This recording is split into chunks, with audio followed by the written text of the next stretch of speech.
Lina Garrido, la representante a la Cámara que se convirtió en figura nacional tras su réplica del 20 de julio, da ahora el salto al Senado con un discurso más fuerte que nunca. En su visita a Antioquia dejó claro que no se arrepiente de haber confrontado al presidente y aseguró que, si tuviera nuevamente esos 15 minutos frente a él, diría aún más. Reveló además que después de su intervención, ha enfrentado amenazas, presuntas irregularidades en su esquema de seguridad y limitaciones para movilizarse en su propio departamento Arauca. Garrido sostiene que el conflicto en su región se ha agravado y denuncia que recursos públicos habrían terminado fortaleciendo estructuras criminales. Con un mensaje frontal, afirma que su candidatura no es regional, sino nacional, y que seguirá siendo una voz incómoda frente al poder. Su apuesta, convertir esos 15 minutos de fama en una plataforma política de alcance nacional. Pero recordemos un poco, usted preparó ese discurso, eso de huele a azufre, míreme a los ojos. Yo jamás me imaginé que hubiese tenido la oportunidad de hacer una réplica, porque pues normalmente esos espacios siempre los tienen los senadores de la República, que representan los partidos, pero era una conversación y yo le pedí espacio a Cambio Radical porque era una conversación que yo tenía pendiente con Gustavo Petro de saber que todas esas banderas y esas promesas que le han hecho a los colombianos pues habían resultado un total fracaso y quería ser yo la que se lo dijera porque todo el que no votó por él pues no esperaba nada de él, ¿sí? O sea, sabían qué era lo que pasaba.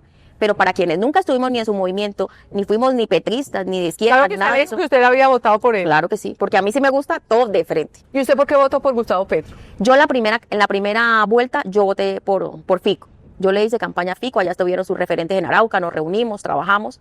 Pero en la segunda vuelta yo sí debo decir algo. El hecho de que haya pasado Rodolfo y que Rodolfo lo primero que hubiese hecho después de haber ganado la segunda vuelta era irse del país y decir que lo iban a matar y que estaba amenazado.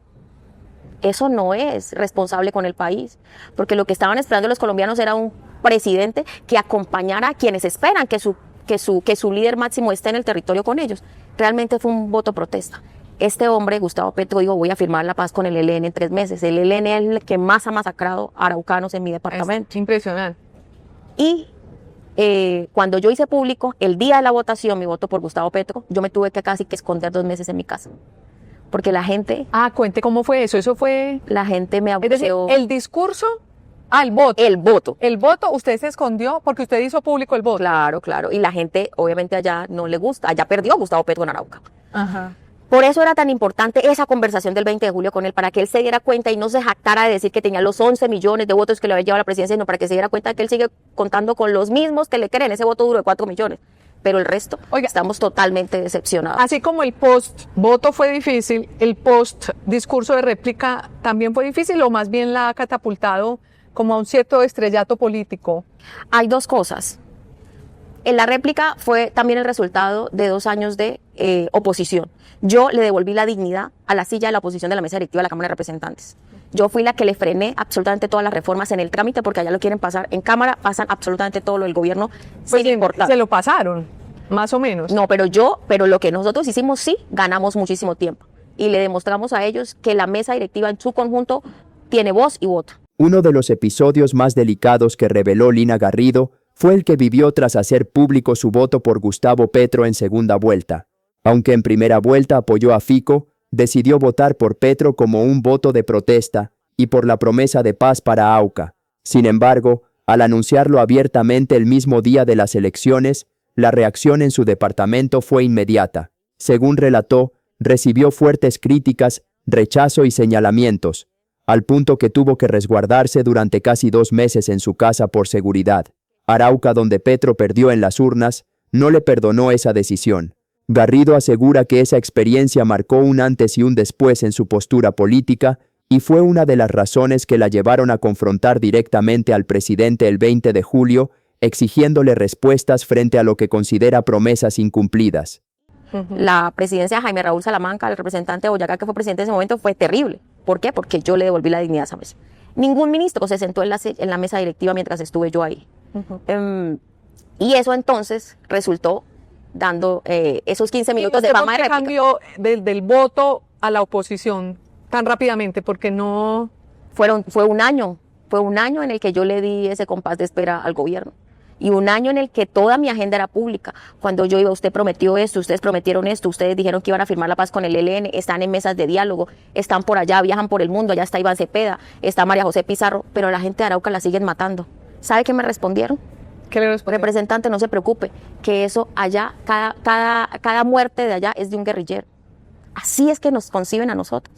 La vida de los araucanos no le importa, ni a este y tal vez a ninguno de los anteriores, a excepto, por supuesto, la admiración que sentimos por De el hecho, presidente creo que el Uribe. presidente Petro no ha ido mucho a Arauca. Sí, ha ido 4 veces. Ajá. 4 veces, pero a nada ha ido.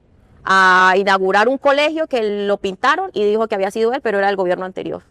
A simplemente a ufanarse, a llenarse el ego, la vanidad. ¿Y cómo sigue el tema del conflicto No. en Arauca? Terrible. Nosotros en estos 3 años de gobierno llevamos más de 1.500 muertos.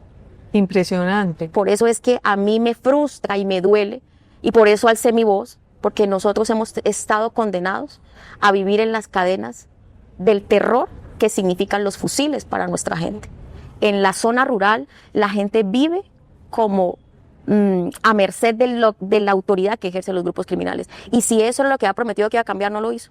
Era la primera yo. ¿Pero ha salir a decir. crecido la violencia, Sí, diría sí, usted? Sí, claro que sí.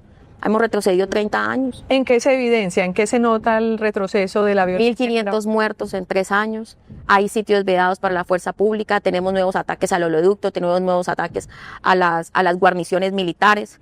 Tenemos, miren nomás, hace 2 semanas, cómo masacraron de la manera más cruel y despiadada al esquema de seguridad del senador Jairo Castellanos. Impresionante. La esto, gente- No, y además también el atentado contra el gobernador. En ese mismo sitio, hace un mes. ¿Y La qué, gente qué en está el- pasando en Arauca? Es que el ¿Es un gobierno... control territorial o es qué? Miren, el gobierno definitivamente hizo realidad un plan macabro para debilitar a las fuerzas militares. Quitó la inteligencia, le bajó el presupuesto, debilitó todo, el equipamiento es obsoleto, la gente está ya casi que sin herramientas para combatir, los ceses bilaterales que hicieron con la paz total, el levantamiento de órdenes de captura de los jefes militares, de los jefes de los grupos criminales. Amarraron a la fuerza pública de manos y pies. Son los criminales los que por medio de drones en la zona rural de mi departamento son los que están vigilantes de quiénes viven, quiénes entran, cuántas hectáreas tienen sembrada, cuánto ganado tienen. Los vacunan, tanto las FARC como el ELN. Estamos a merced de los violentos, pero peor aún, me gané 2 amenazas del ELN y de las FARC por denunciar que plata de la Unidad Nacional de Gestión del Riesgo había llegado a fortalecer esas estructuras del ELN. Claro. Lo dijo Olmedo después de que yo lo había denunciado, porque cuando yo lo denuncié, nadie me escuchó. Lina Garrido reveló que se ganó 2 amenazas directas tras denunciar presuntas irregularidades relacionadas con recursos de la Unidad Nacional de Gestión del Riesgo. Según explicó, fue una de las primeras en advertir que millonarios recursos, destinados a supuestas ollas comunitarias y maquinaria, no habrían sido debidamente certificados ni ejecutados.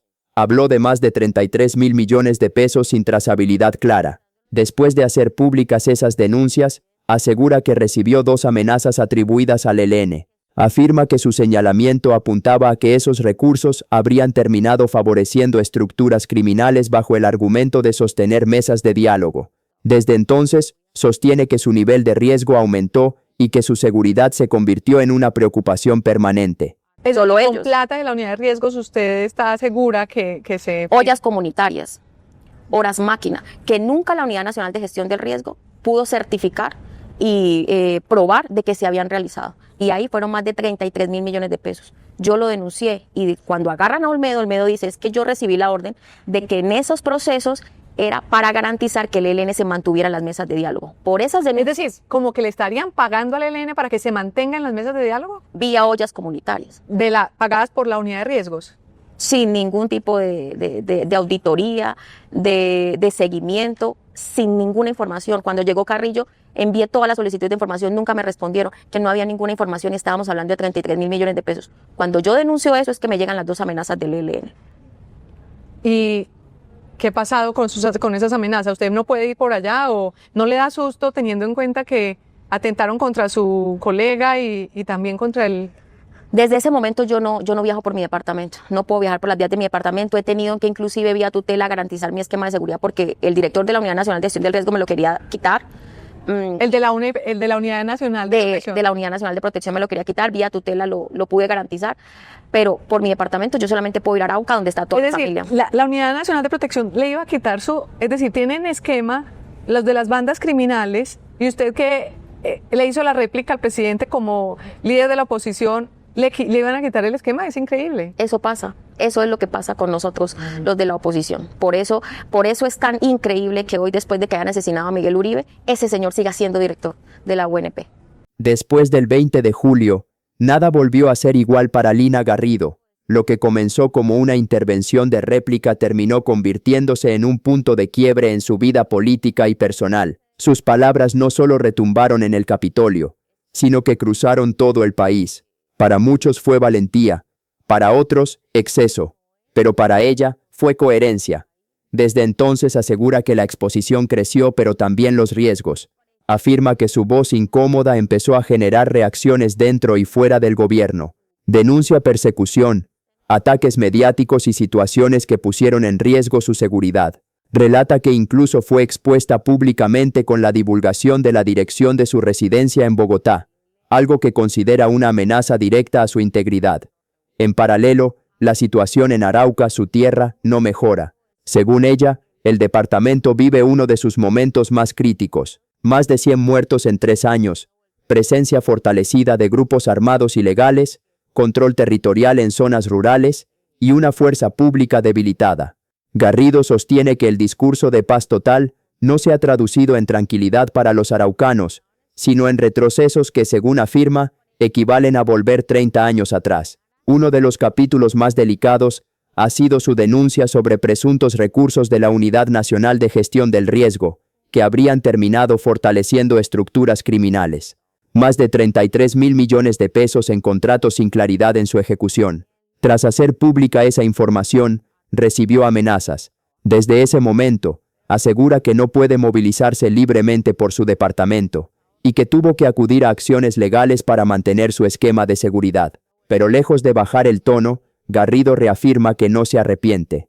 Dice que si tuviera nuevamente esos 15 minutos frente al presidente, diría aún más, que el problema no es hablar fuerte, sino guardar silencio cuando el país atraviesa momentos difíciles. Se define como una mujer de carácter firme, criada en una familia donde las mujeres han tomado decisiones y defendido convicciones. En el Congreso, su balance es claro: oposición frontal, control político, denuncias, mociones de censura y resistencia a reformas que considera perjudiciales. Reconoce que muchas de sus iniciativas para Arauca no avanzaron, pero insiste en que su papel fue convertirse en muro de contención. Hoy su apuesta es nacional, recorre regiones como Antioquia buscando respaldo para el Senado. Agradece el recibimiento y afirma que su lucha no es regional, sino por todo el país. Sostiene que Colombia atraviesa un momento decisivo y que se necesitan voces firmes que no negocien principios. Cierra con una frase que ya es parte de su identidad política: defenderá a quienes la respalden con alma, vida y sombrero. Y convierte lo que fueron 15 minutos de fama en el punto de partida de una aspiración mayor: llevar su confrontación del Capitolio a las urnas. Lo cierto es que la figura de Lina Garrido ya no pasa desapercibida. Para sus seguidores representa valentía y coherencia, para sus críticos confrontación permanente. Pero guste o no, su voz logró instalarse en el debate nacional. El paso al Senado será ahora la verdadera prueba: convertir discurso en mayorías. El escenario político se calienta, las regiones empiezan a moverse y las elecciones se acercan. ¿Será suficiente el impacto de aquel 20 de julio para consolidar un proyecto nacional? ¿Logrará transformar esa visibilidad en votos reales? Déjanos tu opinión aquí abajo. Queremos leerte. ¿Estás de acuerdo con su postura o crees que exagera? Este espacio es para debatir con respeto. Si te gustó este análisis, suscríbete al canal, dale like al video y activa la campanita para no perderte las próximas entrevistas y contenidos políticos. Tu apoyo es clave para seguir trayéndote información directa, sin filtros y con todas las voces sobre la mesa.